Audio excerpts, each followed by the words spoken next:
bread and butter, the main bread and butter of conservation authorities and other organizations like that. As the land was colonized, the natural flood management systems were disrupted. Wetlands were turned into farmland, and much of the forests were removed, leading to floods becoming bigger and more common.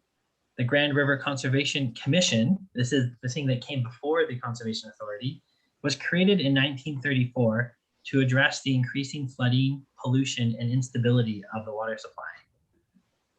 This model now seeks to manage water through a network of dams, buffers between development and buffers between development and waterways, and renaturalization efforts.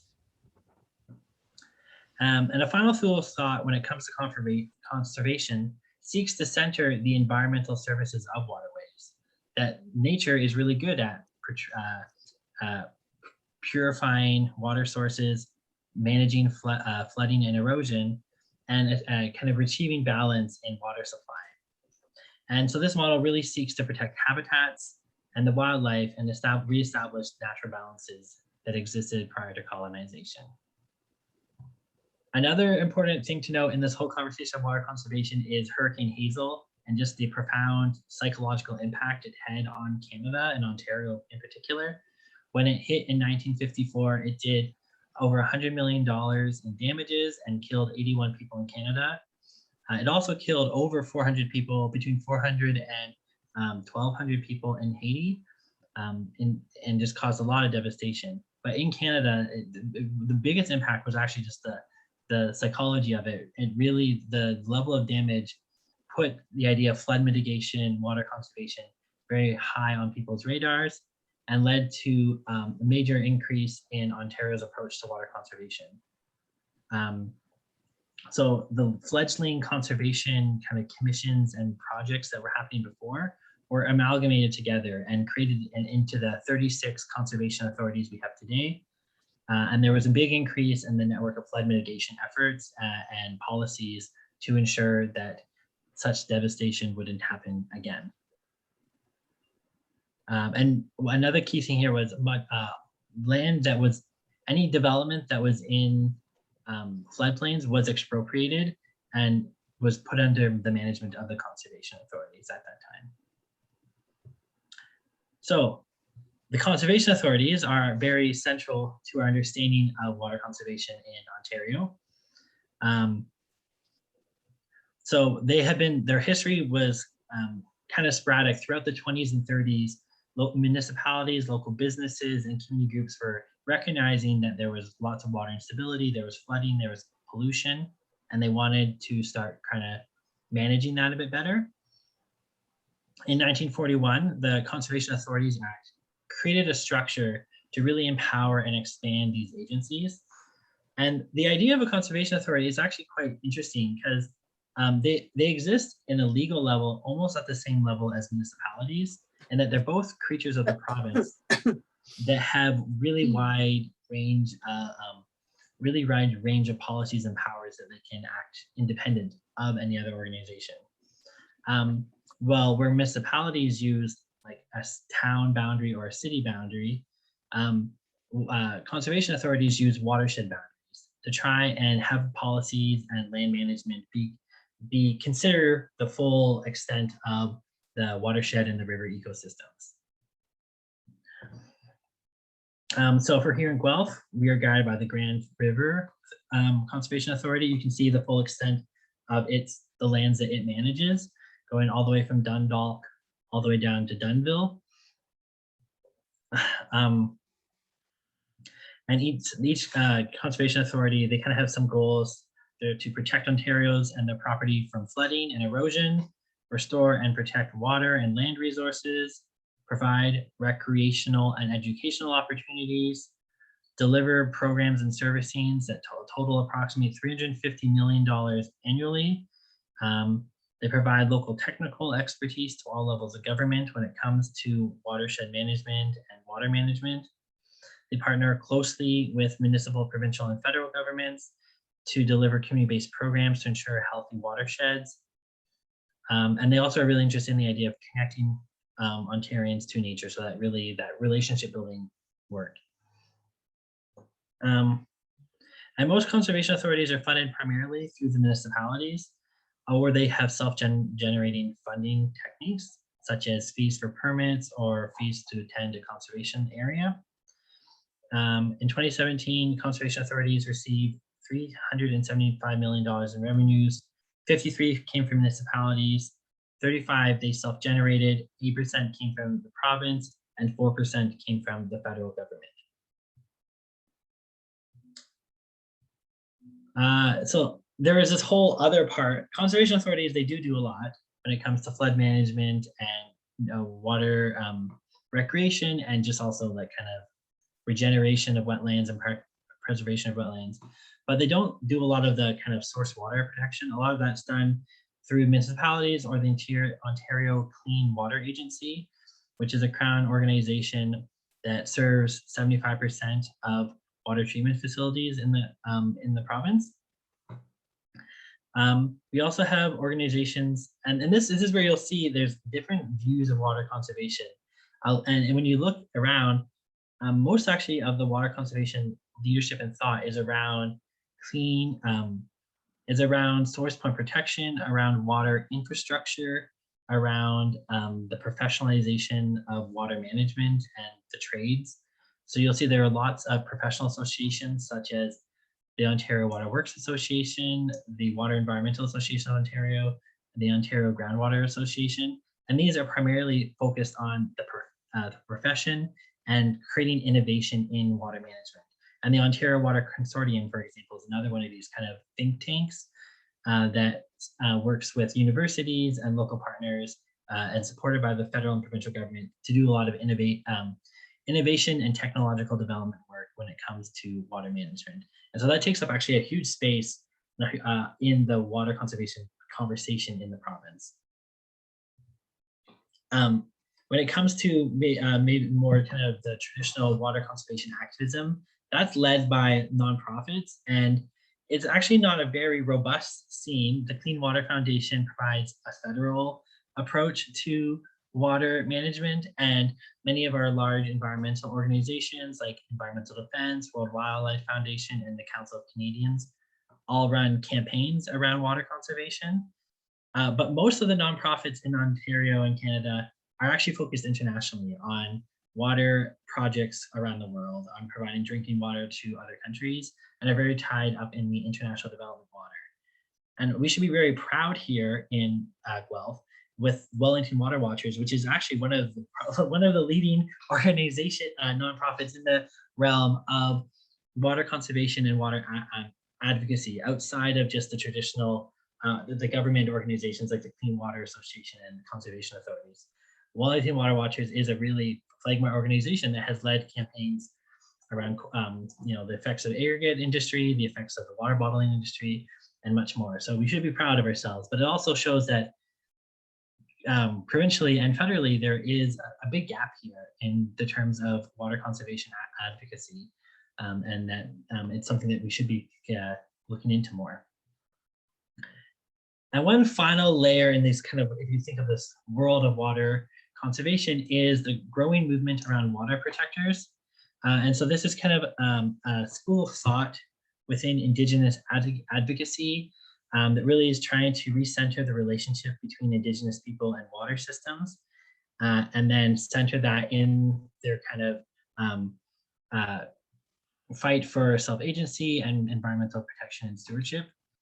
So you may have seen there's an increase in recent years in kind of reclaiming rituals and traditions and water walks to really try and build and foster that relationship between Indigenous communities and water, and really recognize this kind of the sacred and spiritual cultural role that water plays for many Indigenous communities. But we have also seen this become very central in advocacy efforts, from the Dakota Access Pipeline to here in Ontario, the Line 9 Enbridge reversal. I'm not sure if you were familiar with that. Water protectors were very involved in that campaign as well. And I think another important thing to think about water protectors is just that, like, how much the process of colonization really disenfranchised Indigenous people from water and from the relationship to water, and that continues today. So you can think of the fact that there are still 60 boil water advisories in Indigenous reserves in Canada, despite multiple claims that governments are going to address this issue. Is something that persists to this day. And that many communities are unlikely to have access to clean drinking water for many years to come. So now let's look into the policy framework of water, the fun stuff. So I think when we think about water in Guelph, there are four kind of major layers that we should be looking at. So the one that I already mentioned is the Conservation Authorities Act, and that establishes really the framework and the powers of the conservation authorities. Like I said, the original, or up to recently, the Conservation Authorities Act gave the conservation authorities sprawling powers comparable to municipalities in terms of their ability to determine development and set regulations for the land that they managed. But that act exists kind of alongside the Municipalities Act and the Planning Act, which govern the roles of municipalities in stewarding their own those it's more around water management and like in drinking water management, but also around how development can come forth on land. So if you think about the conservation authorities, like, and if you ever looked at the conservation authority website, their maps will have they'll have a map of Guelph, and they'll be draws kind of. And actually, I think this one here, this one's in the official plan, but even though it's in the official plan for Guelph, it was developed in relationship to the conservation authority to determine the flood risks, lands that experience flood risks within Guelph. And so even though those lands exist within Guelph, and so the municipality will have some policies and regulations and procedures in their official plan to outline what they think can happen in that. But that is all informed by the conservation authority. The conservation authority kind of sets the standard for the lands that are within relation in relation to those waterways, and then at least in terms of making sure there's flood mitigation, making sure there's erosion mitigation, pollution mitigation, those kind of things, and then that then goes through the Planning Act then and the Municipalities Act to kind of set up the framework for what development can happen in those spaces. Could I ask a question then? Yes, go ahead. So would the Conservation Authority Act then supersede a planning act within the city of Guelph? No, they would not. Like, I guess it depends on their jurisdiction, right? Like on what, and that's all changed. And that's something what tonight's going to talk about, is that the Conservation Authority Act has had very dramatic changes to it. Mm-hmm. Prior to those changes, the conservation authorities they had the jurisdiction to kind of set the terms for those waterways, but then like they wouldn't be able to determine everything that happened there. Like right. Then after like they determine kind of what is the flood risk, what is the pollution risk, the erosion risk, then that goes to the municipality and through the Planning Act to determine then what the rest of what happens there. So like, the Conservation Authority, and then they'll have to go back, like it goes back and forth a little bit of a dance. So for example, a municipality or someone who lives in this area, because many of these places are already built up, right? They want to build an addition on their house or like a shed in their backyard, right? That's going to have to go through both processes separately. So they're almost like separate independent processes that very much are in relationship with each other, but you would have to get a permit from Conservation Authority that is fully separate from the permit you would have gotten from the from your municipality. Okay, thank you.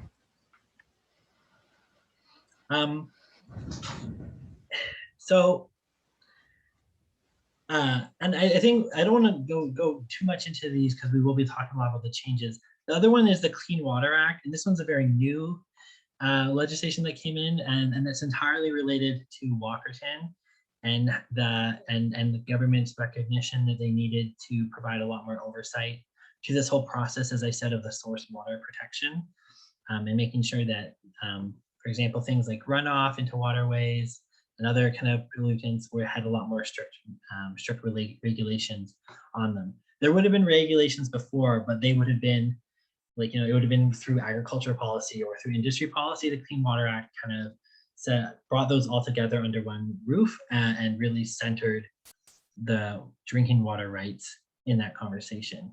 And so kind of gave a lot more direction to that process. And so the official plans, like how this kind of process goes for land management, is the province will put a document called the Provincial Policy Statement, which will outline their kind of objectives and goals for the province. And then the municipality will have to then create an official plan that is in line, like they'll have to update their official plan so that it is in line with the provincial policy statement. And then, and it depends, like for Guelph, luckily Guelph is just one municipality, so it's like a kind of one-to-one process, whenever the province makes some changes, and then that process. But for example, if we look next door in Waterloo Region, which has 2 tiers of government, then first the region would create their official plan, and then each like city within the region would create their own official plan. So you can kind of see there's like a little hierarchy, and at the top of that hierarchy is the provincial policy statement. But the provincial policy statement is also very broad and interpretive, and it's more the other regulations that they put forward that kind of shore in that document. Does anyone have any questions about all these policies and laws before we move on? I know there's a lot, and there's more that we could have talked about, but I just wanted to give you, like, these are the key ones we kind of think about when it comes to land management and water management. Okay, I'm going to keep going. So let's talk to our lovely friend, Bill 229. So the key thing also to note about Bill 229 is it was a budget bill essentially for COVID recovery. So that was the intent of the bill, was to kind of set the budget for the next phase of COVID recovery. But it was set up as an omnibus bill, which means where they have multiple layers in it. So they bundle multiple changes to multiple different policies and acts, or introduce new acts together in this kind of super bill, and they kind of bundled together. It's a practice that was not very common in government until probably around 20 years ago, and then has just gotten a lot more common in recent years. And something that's key to know is because it was a budget bill, it was a vote, like it was this bill, it gave the government greater whipping power to ensure, like, to make, like, there was it meant it's like a vote of confidence, and it meant it's a more serious bill, and so that means there's less flexibility for MPs to kind of do whatever they want. The party whips and the government kind of leads would be directing this a lot more, and so it's a great way to put things through in a way that there's less room for debate, because there's so many things happening and there's less discussion because party whips are more tight. And so within this bill, there was a Schedule 6. And so Schedule 6 was all about conservation authorities. And it actually had multiple layers to it. It had changes to the Conservation Authorities Act, but also had changes to the Planning Act. And so it's the changes to the Planning Act were directly in relationship to the conservation authorities. So, like, the intent is all around conservation authorities.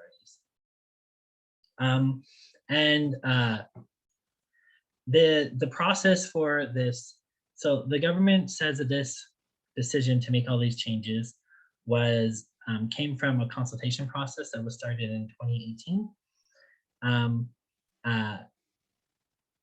You can look at how extensive that consultation process was and who all was at the table for that, but it wasn't a very publicly marketed and publicly accessible process.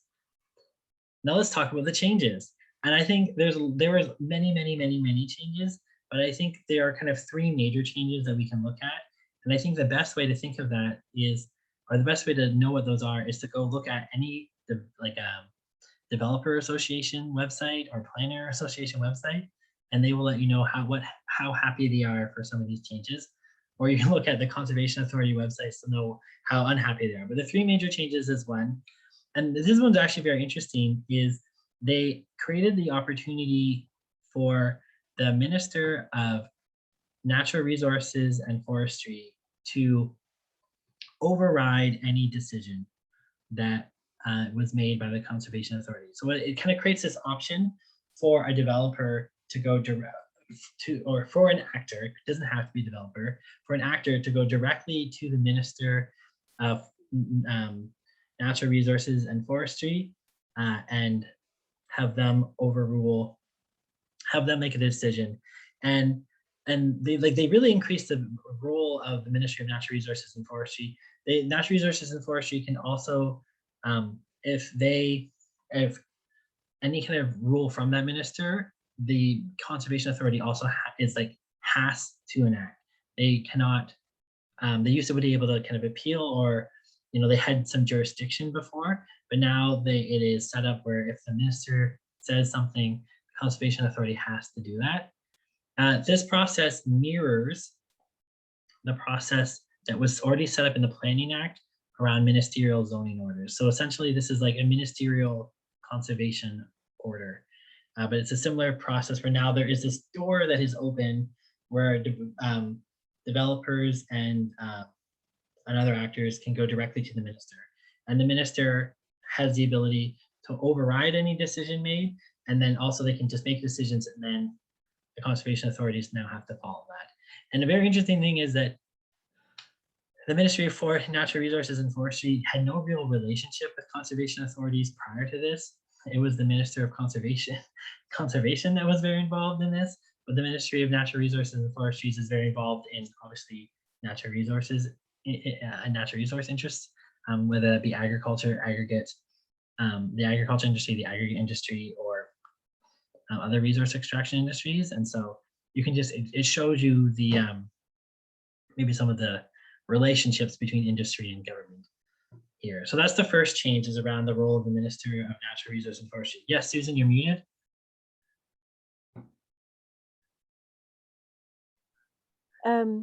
The minister, I forget which one, regarding the MZOs, he keeps saying, it's not me that's doing it, the municipalities are requesting it. Is that the same process that goes in this case with the conservation authorities? So this seems, what you said seems that the minister just does it after the developer says do it. Well, it can be any actor, so it can be a municipality that says do it. Like any actor can be that person who can go directly to the minister. One difference is that it's for MZOs, it's the Minister of Housing, or this is the Minister of Natural Resources and Forestry. So then it would be, you can see it's a bit of a different, I guess, kind of constituent and bureaucracy behind each one, but the process is essentially do the same thing in that. And one of the things about this, what this did is, if you mentioned before, I talked about how like conservation authorities were almost at the same level as municipalities, and they had this kind of huge jurisdiction over watersheds, where municipalities had their jurisdiction over their own city. And so there was kind of these two independent systems that would overlap over each other and whatnot. What essentially this bill does is try to put the conservation authorities, really puts them underneath the municipalities. So now municipalities are, and the municipal planning process and lens supersedes that. And so this is kind of where the next change you'll see that happen is in the LPAT. So the LPAT is the Local Planning Appeals Tribunal. And this is the process by which someone appeals a decision made by either a municipality, a conservation authority, like made by a municipal actor, or it can be in regards to development. And so what that means, prior to that, the conservation authority would have had some independence, I guess, from the LPAT, but now the conservation authority, they're now like underneath the LPAT. And so things can decisions by the Conservation Authority can go to the LPAT.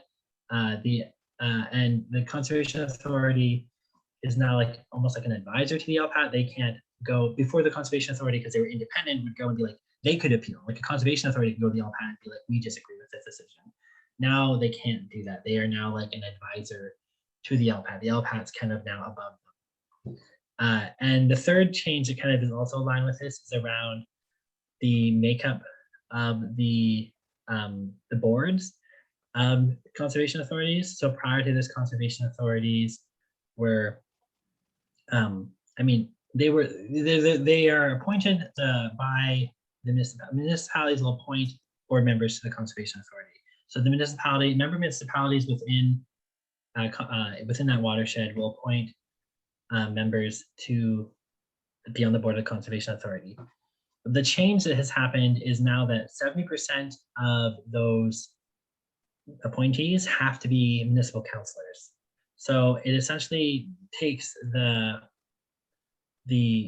conservation authority leadership and really politicizes it, because now it's majority political actors at the leader who are in the board of the municipality. They're also people who are they do not have expertise in water science, conservation science, water management, and they often will have very little capacity because they already are doing so much as a counselor. So what essentially it does is it takes a lot of the energy away from the board of the conservation authorities and politicizes it and makes it susceptible to whatever the political whims of municipalities is. It is an opportunity there, and if you have strong leadership from your local councillors and whatnot, but it opens that. It really, what you're seeing now is that the conservation authorities are kind of being put into the municipality box, and they are having more and more of their decisions are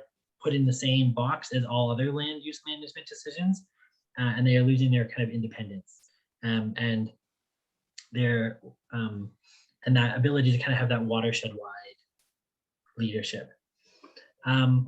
So I would say those are the kind of three major changes that this bill made. Many people are very upset about it, but there are lots of other changes. Robert, why don't you go?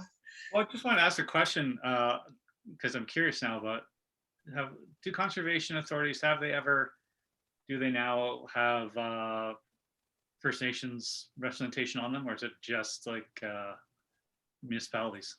Is there any relation there? So there is no increase in Indigenous representation or involvement in the Conservation Authority process. And actually the Environmental Law Association of Ontario feels that the changes have actually led to a decrease in their involvement in the process. So what I will do is I will send you the Canadian Environmental Law Association has a really good breakdown of this all. I'll send you that. It is a bit legalese. So what I also will do is I will send you the link to the developer's perspective. So because development planners are very happy because essentially they now can go to any decision that was appealed by, that was made by a conservation authority now has an appeal process brought forward. And so there's now a whole lot of fun planning work they got to do to try and appeal all these things. So yeah, that is some of the changes. But I think that gives you a rough idea of the impact of this law. Essentially, conservation authorities, their independence and their power has been severely limited, and it's been centered primarily in the municipal court, but it also, it's been centered in industry as well by having the Ministry of Natural Resources be able to override. And something else I mentioned is that there is the option, and someone from the agriculture sector can also now sit on the board of the conservation authorities. That's something they added. You can have one representative on every board be someone from the agricultural industry. So there is definitely industry power now in this, as well as kind of putting it through that same planning box. And so it weakens the level of tools that we have, especially when it comes to this. It weakens the leadership, the kind of almost like the science-based knowledge and evidence-based knowledge at the at the conservation authorities, because now 70% of the board members are going to be counselors. And it yeah, and it just exposes all the problems we see in land use planning are now equally applied to conservation authorities. They're kind of now in the same boat. But with that, I'm going to now pass it off to our other panelist, Robert, to have some perspectives from Wellington Water Watchers about some of these changes, whether it's Bill 229 or, because it's very, like, I want to be very clear, like these changes is not happening in isolation. This has happened with an increase in the use of ministerial zoning orders. It's happening with major changes to pretty much every policy. So these things are all very much connected together. And this kind of wave of kind of deregulation and kind of preferential treatment to industry that we are seeing. But I would now like to pass over to Robert to share some of his thoughts. Okay, so you're just going to continue to drive the slides there? Yeah, you just say like next slide, I guess, and I'll go. Okay. All right, well, next slide then. I think you all know the Wellington Water Watchers, and we're not exactly a conservation group when it comes down to that, although we're interested in conservation. We are intended to be a kind of a platform for all kinds of different ways that people want to engage with water protection. Initially within Wellington County, but it's kind of expanded beyond, because a lot of the legislation that causes problems or that could protect water is provincial level. So we kind of need to connect with other people. Our big fight has always been with Nestle and bottled water, although we also started with, got into the fight with about the Dole Lime Quarry back in 2006, 2007, and we're still kind of at it now. We are also basically the organizer of the host organization of the 2Rivers Festival, just because, you know, as Arlene Slocum, our executive director, always says, you know, people protect what they love, and the 2Rivers Festival is about getting people into our river systems and exploring and celebrating and expressing and sharing information and reinforcing that love that we have. So that's kind of our indirect way of getting at that conservation. We're all about kind of rallying people towards, you know, putting pressure on for concrete policy change. Thanks for saying that, Rob. I would have said it at the beginning. Okay, good. I would have said it nicely. Thank you. And just a great, 2Rivers Festival is such a great festival for connecting all kinds of different parts of our community. It's amazing. We're pretty much focused on groundwater issues more than surface water, I guess, because Wellington County depends so much on groundwater for drinking water and industry. But we have been kind of getting more and more busy in issues like aggregates, sand and gravel, which has proliferated under this government. The aggregate industry has tremendous power within this government, and this government has helped them along by deregulating wherever they can. We've also been involved. We also get involved in development issues where there's a significant water, either how and when water gets into the ground, recharge zones, or who's taking it out and for what. That's kind of where we get involved. We are a member of the Protect Our Moraine Coalition, along with Nature Guelph and many others. I think I've had meetings with Susan Ratcliffe in the early days of that. We've been part of the Greenbelt Alliance, pushing for expansion of the Greenbelt. We're working with a community in Teeswater who's trying to fight off a nuclear storage under the Teeswater River, nuclear waste storage. We get involved in high impact industrial developments, like we helped Guelph Aramosa Township fight off the Gigny glass plant, and we did the same in Stratford recently. This government has vowed to make that happen, and we're saying maybe not. And we're starting to get involved in the Enbridge, the Line 5 battle, which is one where basically mainstream industrial settler community wants to keep pumping oil, bitumen through Sarnia, down through the states, right through sacred indigenous lands and communities, kind of, it's a very ugly situation, this pipeline expansion. So we're working with that too. And we're also an organizational support of the Yorklands Green Hub, because it's such a, we find ourselves fighting against things all the time. And Yorklands Green Hub is such a vision of like, it's everything that we all want. It's what we want to fight for. And it's a symbolic and practical resistance to all these negative things that we hear happening. It's a really exciting project. So I appreciate all of you who's spending time on that. So, okay, next slide. This is what I thought I'd do quickly, just go through a few more legislative changes without too much detail. Give you a little update on water bottling, because I am the Wellington Water Watchers and it does relate. And then just make my pitch for what I think you know that to be true is that we can actually affect change with some organizations, some strategy. In fact, maybe that's the only reliable way we can affect change. And this government is somewhat susceptible to change, even though they're kind of on a wavelength that's not my own. So next slide, please. So this is not an exhaustive list of all the terrible things this government has done in terms of the environment. And it's, you know, a lot of it's happening under the guise of clearing up red tape. And when this government says red tape, they don't mean reducing wait times for access to healthcare services. They don't mean streamlining the applications for social assistance for those who are in need. That's not what they mean by red tape. They mean anything that gets in the way of economic development of business, large and maybe small. Anything that gets in the way, environmental protections that get in the way, local democratic processes, conservation authorities, for example, that get in the way of development. That's what they call red tape. And you'll remember that right from the get-go, what this government did was to, okay, I'm losing track of my notes already. Right from the get-go, they canceled cap and trade. That was political, without replacing it with anything interesting alternative, just cancel it. They cut almost 800 green energy projects at tremendous costs to the Ontario taxpayer through contract buyouts. A lot of them were for public like schools and hospitals or related to public infrastructure.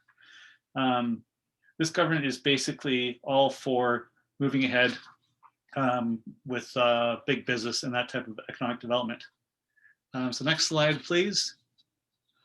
You may remember that we had, you probably, this group probably remembers we had an environment commissioner until November 2018. We were one of only 2 jurisdictions in the world, I'm told, by Gord Miller, who was the former environment minister, or original, one of the only 2 jurisdictions in the world where we had an environmental watchdog built into our governmental system, but built into the provincial parliament. It's an officer of provincial parliament, not of any particular government, not of the executive branch of government. This is responsible to all the parties and people of Ontario. So they got rid of that because she did and was going to continue to do a good job of calling them out on offenses to the under the Environmental Bill of Rights, red tape. Next slide, please.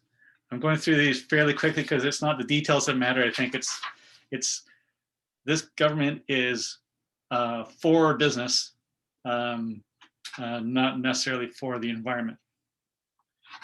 Bill 132, this is a classic omnibus bill. And a lot of these omnibus bills have been pushed through under the cover of COVID. You see Ford talking about COVID every day, and meanwhile, all these omnibus bills are happening.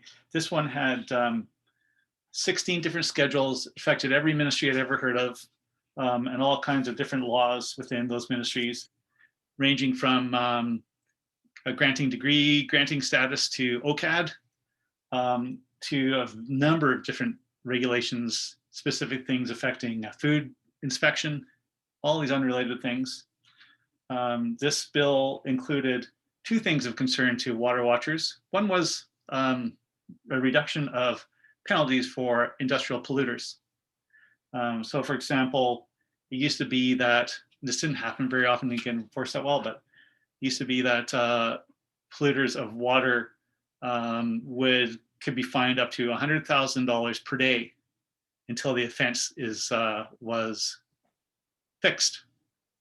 This government introduced a cap on that to $200,000. So 2 days, if you can't fix it in 2 days, you're good. You don't have to pay anything else out.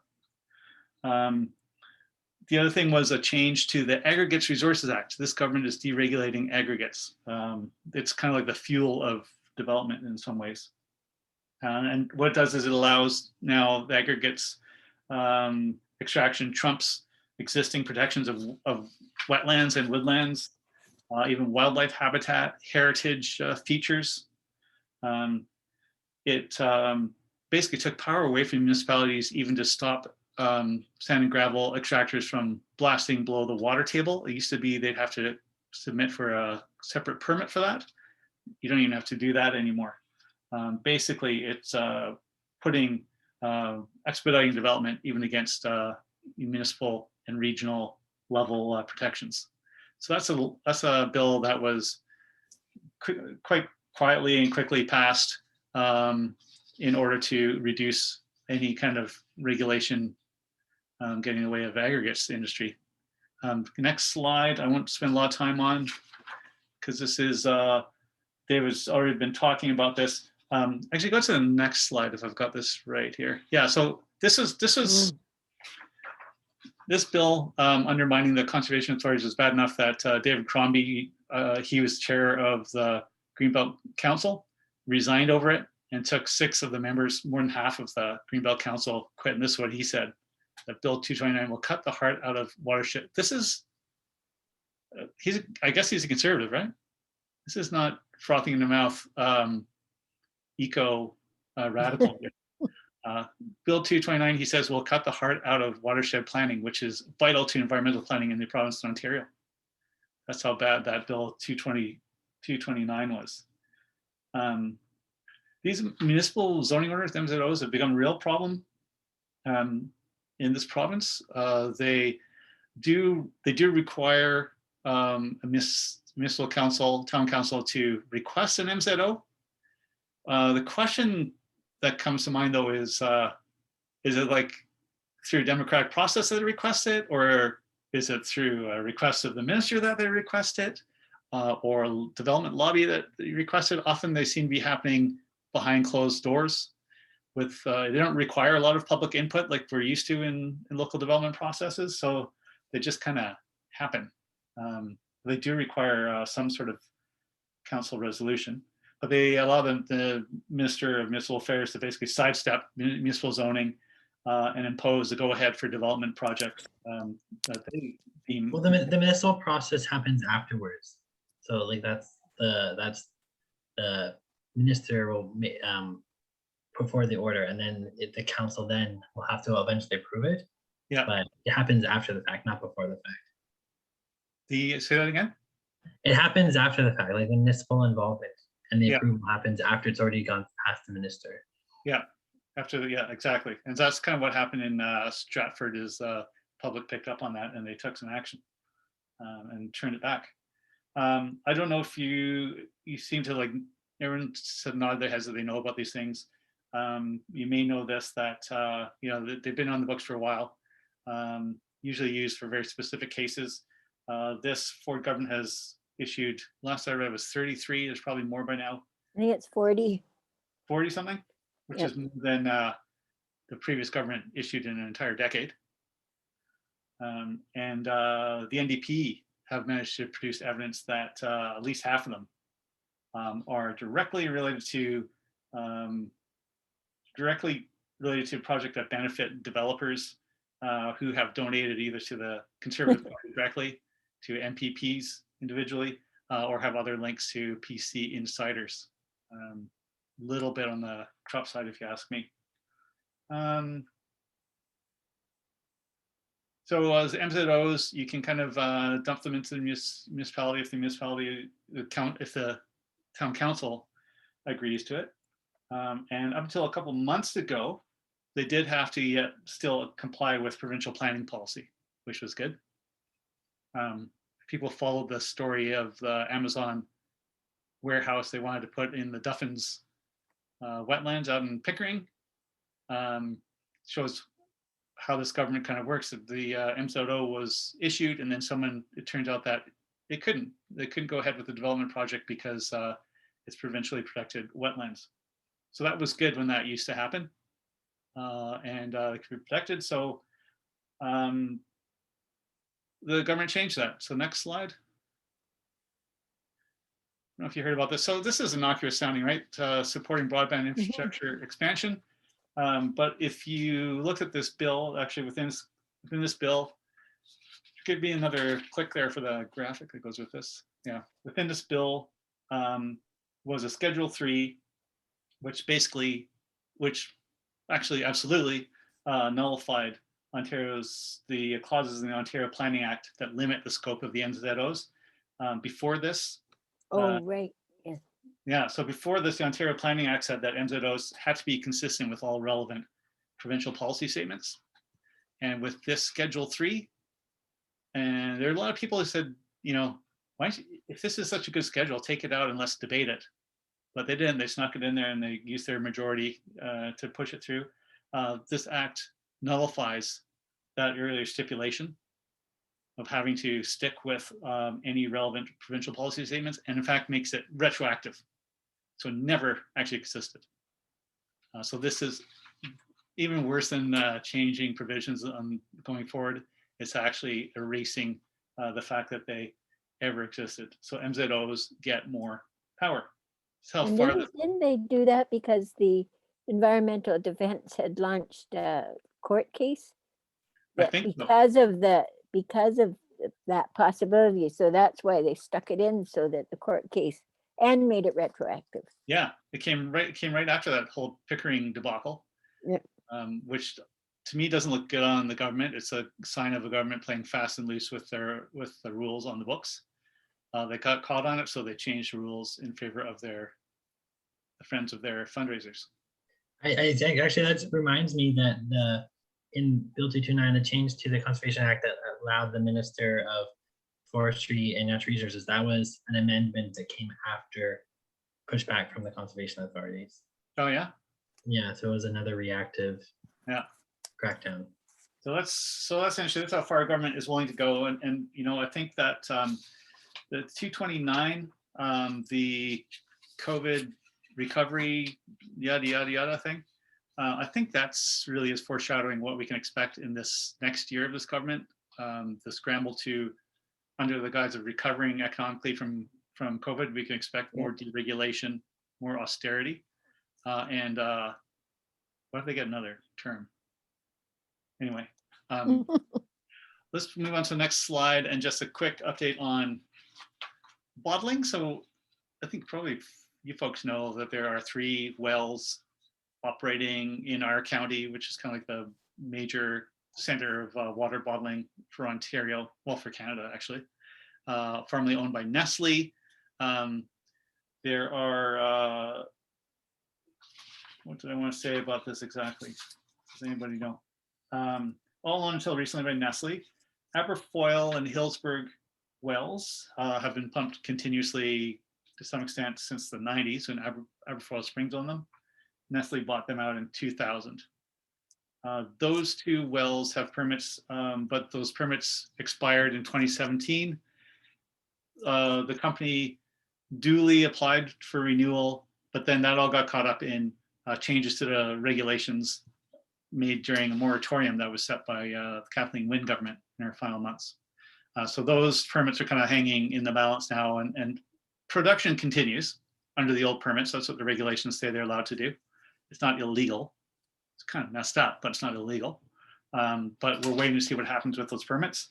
And then the 3rd well, the Middlebrook well, on Middlebrook Road, just outside of Elora, Nestle bought in 2015. And because there's been so much uproar from the community, from communities, they have not been able to get a permit for that well still. And in fact, the good news is the community may be able to stop them.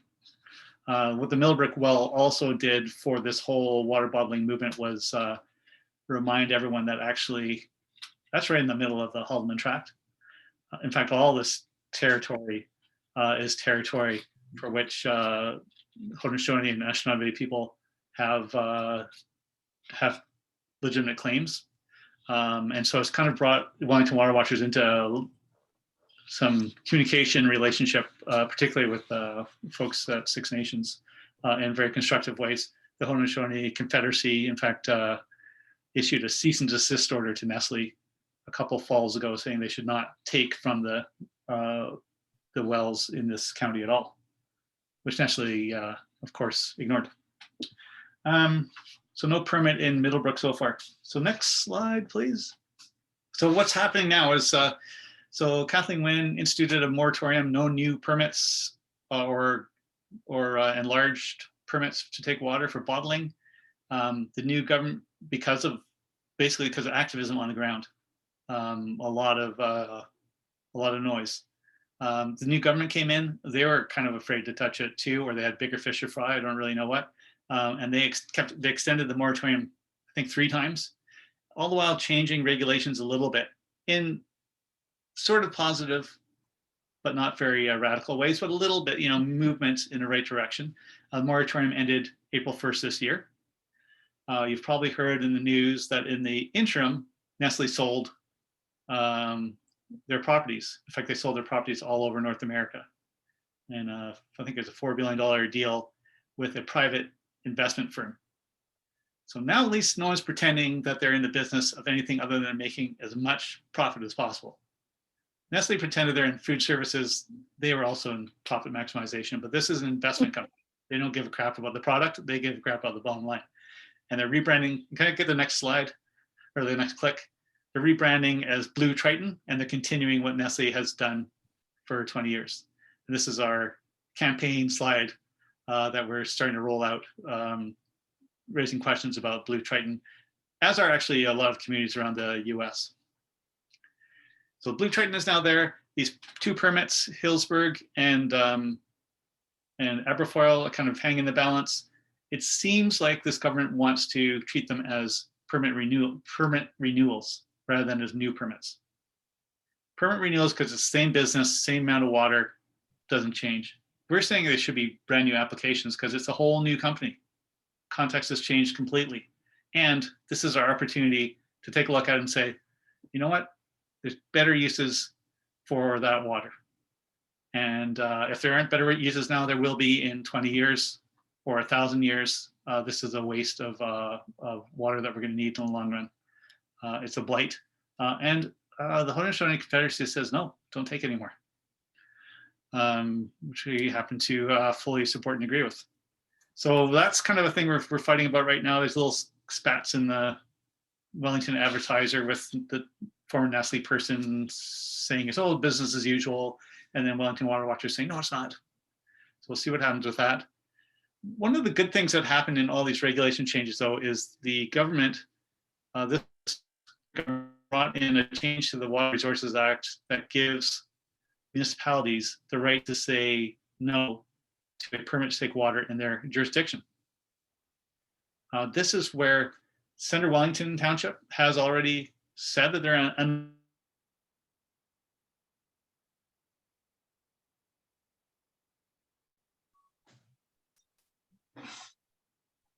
You're frozen, Rob.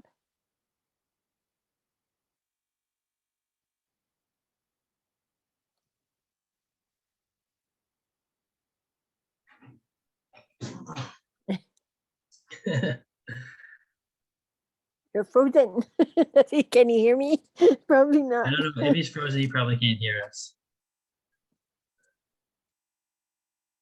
So, Are we doomed, David? well, what I can do is I can jump ahead and talk, because I think he only has a few slides left.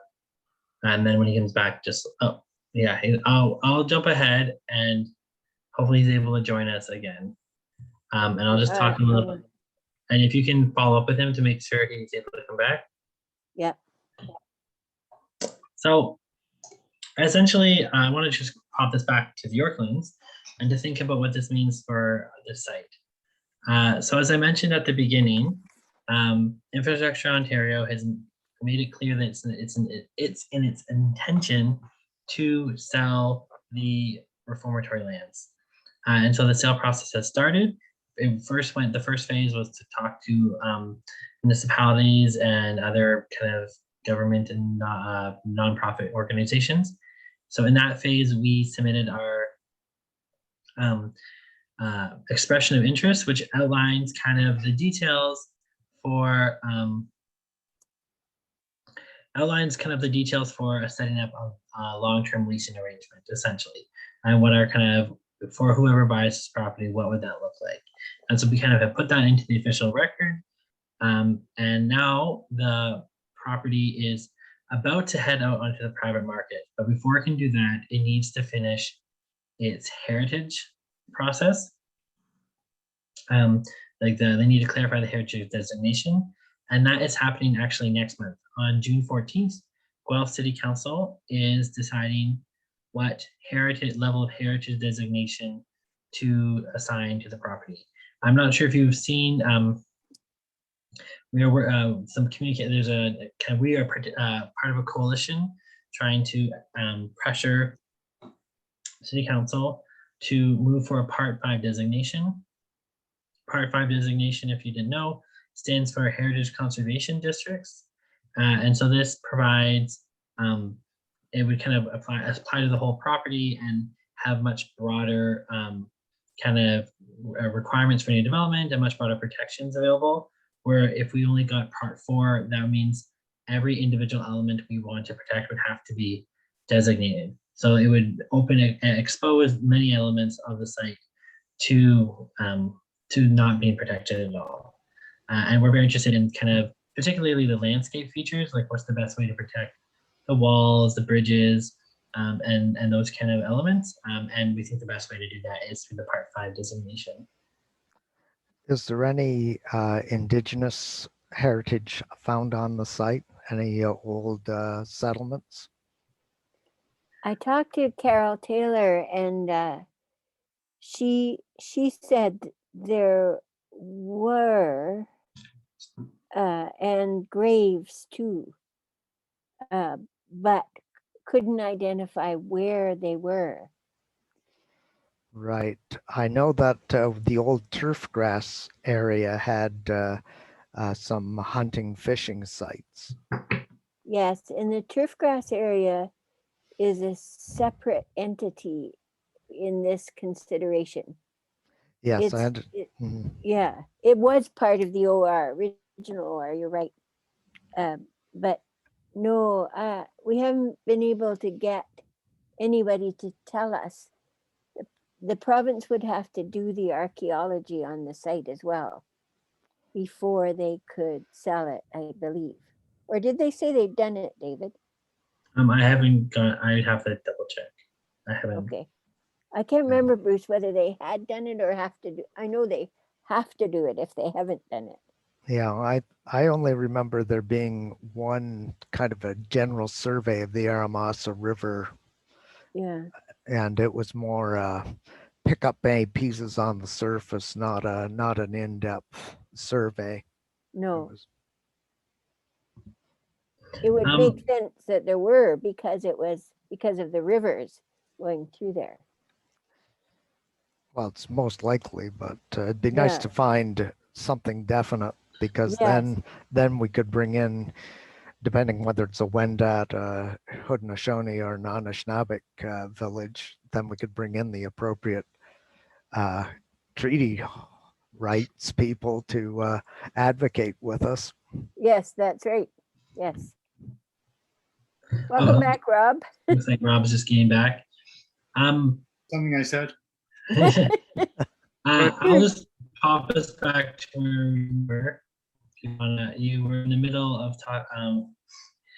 Well, I can't remember what the last thing you said was. Honestly, I can wrap up my last slide in one sentence, which was I was basically going to thinking that people might want feel a sense of agency, just like to go through a few places where these are all issues where communities have pushed back on this government and they've got some traction. This government can be made to respond. And that's kind of what I was going to say towards like, okay, so take it away to a call of action, David, because we can make something happen. All these places have made something happen through organizing and strategy.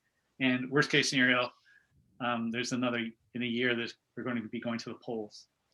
That's really, I could flesh in some details if people are interested, but back to you, David, Okay. Matt, and take it from there.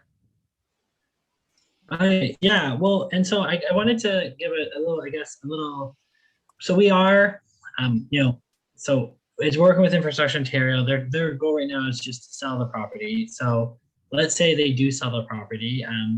Our hope, that gives us, just because they've sold the property, that doesn't mean that property, the new landowner would have to still embark on whatever development process they'd want to go through. And so there still would be a somewhat lengthy process there with whoever is the new landowner before any development happened. And we've made it very clear what kind of what kind of partnership or arrangement we'd like for future development. Because we obviously, this area has been designated for the Guelph Innovation District, and we understand that there's room for development in here, in this block. And so we want to find a way to work with those things, because for example, for the rehabilitation of those buildings, it will require the capital of development, and other things like that. And so so that kind of sets up kind of the long-term vision is they're still in the sale process. Once this heritage designation thing happened on the June 14th, it'll then be able to move onwards towards the private sale. And then once we have a new developer, the new developer will still have to go through the whole planning process. And so every step of the way, there is opportunities. Obviously, with these kind of changes, they could bypass the Conservation Authority or the or Planning Act. They could try and do that through various an MZO or other ministry tools, but those still take time. And also, because of the unique nature of the site with its layers of history and environmental significance, it also creates a lot of barriers to those as well, in the sense that it is a landmark site and you can't do anything quietly on a landmark site. So when we think about the role of the city and the role of the province, I think this is where we're kind of thinking of these longer term strategies, because as Susan mentioned, this property and the reformatory lands are split into two properties based on the river. So there's the turf grass ones, and there's the ones with the actual correctional center on it. And they're on separate streams of this sale process, and the turf grass one already went on market and already had a buyer lined up, and that buyer then backed out, right? And that property is the one that is a lot more appealing than this property, in that it doesn't have the same levels of heritage or the same levels of natural features on it. It also is supported by the secondary plan to be developed. The city wants development very explicitly on that portion. As you can see here, this side of the map, they're hoping for residential and commercial and institutional uses there. So it is a much more appealing site, and that fell through. I'm sure there's still it very likely will be sold first, but I think that just shows that even though it goes on private market, that doesn't mean the sale is going to be easy for the province, and it doesn't mean it's going to be fast for the province. And so, as always, we do have time on our side, and we do have the many layers of the site. And so that makes us think about, what does it look like for these long-term relationships with the city and the province for shaping the future of this land, right? Because it is unlikely that anything will be able to happen very fast, even with Doug Ford trying his hardest to speed the development process. And so I think we can see that there is, as these properties continue to sit there through that, there is a lot of opportunity for us to push both levels of government to activate the site, whether it's for tourist needs, whether it's for exploring other options, and so I think there is a lot of, if we think about it in these kind of longer streams of trying to really push either the city to step up and get involved in trying to take over ownership of the site, or whether pushing the province to be more flexible in their goals. Because even though they want money from the site, the longer this process takes, they're just losing money on the site. And so there is this kind of And this government is very money focused or business focused, and there are businesses that would align with kind of our interests for like recreation and tourism and engagement that would be interested in this site as well. And so there are opportunities, I think, to kind of make that case for the province, and I think we will have time to do that. So when we think about our direct calls to action, first off, as I said, the heritage designation process is on June 14th, and I will send after this email the letter from the coalition that really outlines what the call to action is and how you can participate in this kind of call to make the Part 5 designation. And I think this is kind of the campaign, a message we really want to make clear to the city. So the city has in its official plan this idea of a culture of conservation, that it wants to promote a culture of conservation in the city. And it doesn't have a lot of details about that, other than that culture of conservation includes natural and cultural heritage assets. But I think this is an interesting call to put back in our language when we're talking to the city. They have committed to this culture of conservation. How do we build that, both a mandate within the community, but then that to reflect back to the municipality? Because while the province is streamlining a lot of these processes and, for example, has gutted conservation authorities, the municipalities still have a lot of power and a lot of decision-making on every step of this journey. And so making sure that they really understand their role in creating this call to conservation, I think, is a very important message for us to reflect to them in the near future. And the last bit is around that this government is nearing a provincial election and their poll numbers are dropping. They, while it's a year away is actually not that long. And that this government is, there's definitely opportunities both for this government, but also the industries. And I think this is something we keep forgetting. And because obviously COVID has taken a lot of our focus, but like these industries, none of them want to have to deal with conflict. None of them want to have to deal with bad press. None of them want to have to deal with their names and their brands being tarnished. And I think there's a huge opportunity to put this government and the major industries who are exploiting the opportunity of it, to put them in the public eye a lot more, to really put the pressure on. Because we have seen the government this government back step, I guess, or change their plans because of public outrage and opposition. And so I think there is very easy cases that can be made to push, to make the government really reconsider what their directions are for this site, but also for the province in general. Especially when you look at their pinch points, which is a very small group of businesses and developers who are the main kind of benefactors of this all. And so I think there is a lot of opportunities for action and for creating that call to change, both municipally with this culture of conservation and provincially with a very a government that is on a downward trajectory, and it's going to be getting increasingly anxious about protecting its brand. So that is all the content we had to share. It went long, I'm sorry, but I hope it was very informative. Well, we didn't start till 7:15, so we have about 5 minutes left in the original hour and a half. Okay, perfect. So you did do it in the time. But we do want to create space for you to ask questions, we want to create space for you all to ask questions or to think about, join us in this brainstorming around how do we create this culture of conservation and this message municipally, or how do we create that kind of pressure point either on the industry players or on the provincial government, so that they either lose their momentum or they backtrack and have to change direction. So Bruce or Bonnie, did you have any questions, comments? Or comments, yeah. Oh, Bonnie, you're muted. Bonnie, you're muted.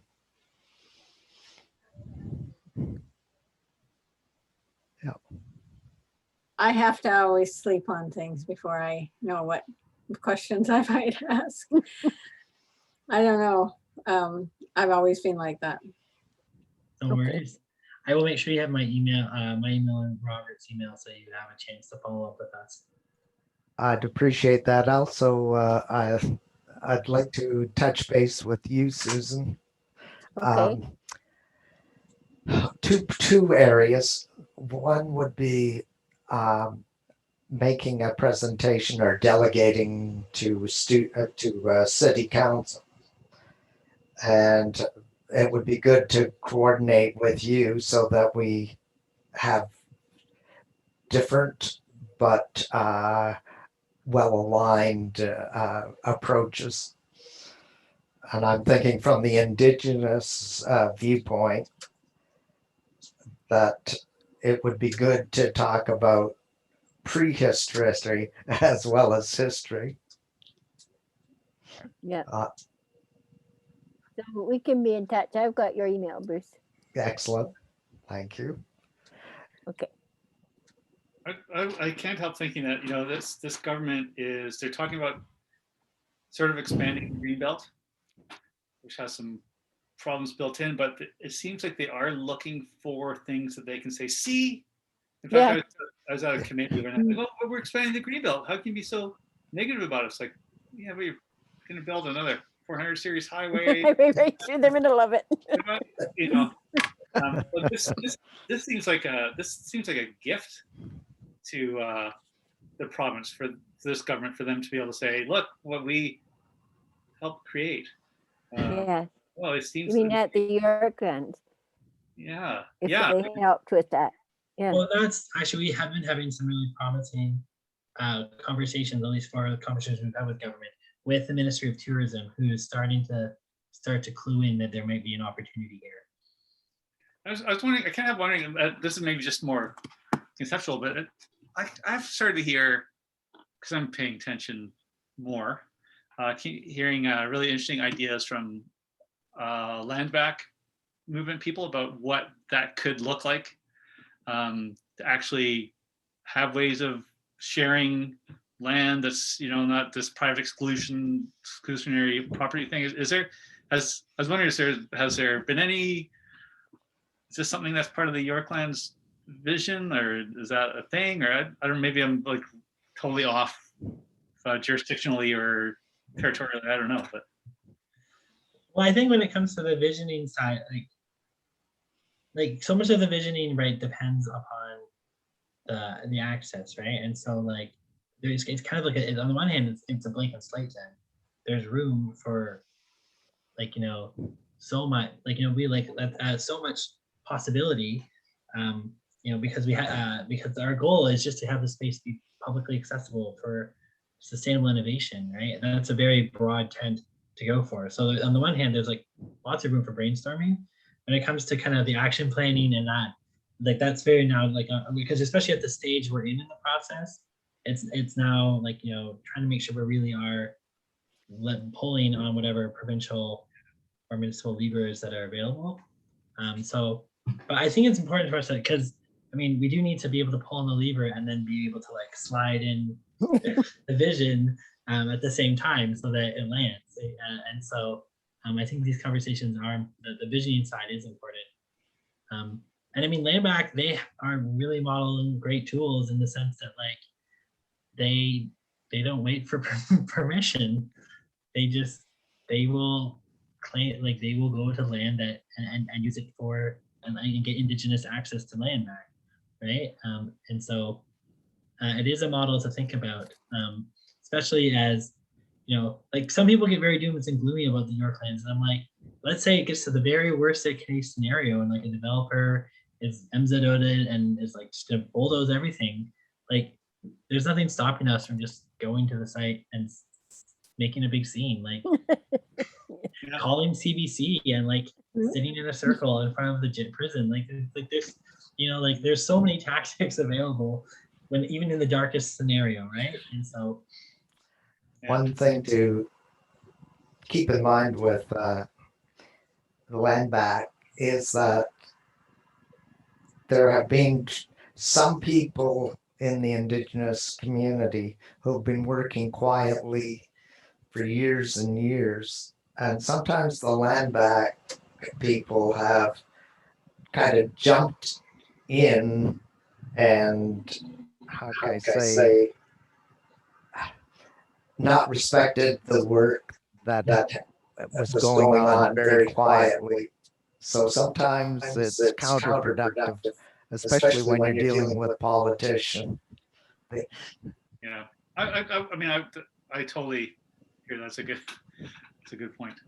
I think I was thinking more of sort of the end game of the different models of collective land ownership that I hear people talking about in terms of land back. And it's not necessarily I have to hand over my house, but there are creative ways that we can use property together. That part, but the tactical part of the occupation, I guess that would be a little require some thinking. But if you wanted to do something on the land back idea, using the Yorkland waters, do a water walk.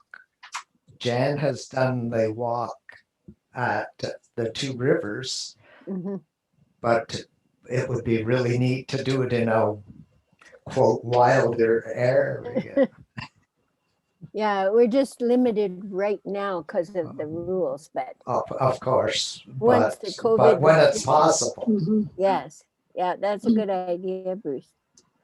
Well, we actually are just, I had a conversation right before this, working with like an indigenous group on an event. I'm just helping them promote, or it's like a collaborative event on their 2Rivers wampum, or what is it? It's 2 wampum or something like that. Oh yeah, Two row wall. 2-row wampum. There you Two-row go. That's wampum. it. Yeah.